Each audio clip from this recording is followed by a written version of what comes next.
Hello friends, എല്ലാ കൂട്ടുകാർക്കും വീഡിയോയിലേക്ക് സ്വാഗതം. ഇന്ന് നമുക്ക് റെഡ്മി എക്സ്മോണി കമ്പനി നമുക്ക് വീഡിയോ അയച്ചു തന്നിട്ടുണ്ട്. അപ്പോൾ ആ ഒരു വീഡിയോ ആണ് നമ്മൾ കാണാൻ പോകുന്നത്. റെഡ്മി നോട്ട് 7 കുറിച്ച് പറയുകയാണെന്നുണ്ടെങ്കിൽ ഇപ്പോൾ ഏറ്റവും ലേറ്റസ്റ്റ് ആയിട്ട് ഇറങ്ങിയിരിക്കുന്ന ഒരു പുതിയൊരു ഫോണാണ്. 48 MB മെഗാപിക്സൽ ക്യാമറയായിട്ടാണ് ഇറങ്ങിയിരിക്കുന്നത് ഫോണ്. നമുക്ക് നല്ല ക്വാളിറ്റി തന്നെ വീഡിയോ എടുക്കാൻ പറ്റും, അതുപോലെ തന്നെ നല്ല പിക്ചറും എടുക്കാൻ പറ്റും.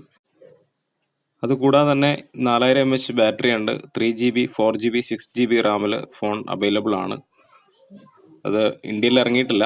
അധികം താമസിക്കാതെ ഇന്ത്യയിൽ ആകും എന്നാണ് കമ്പനി പറഞ്ഞിരിക്കുന്നത്. വേറൊരു കാര്യം, ഏറ്റവും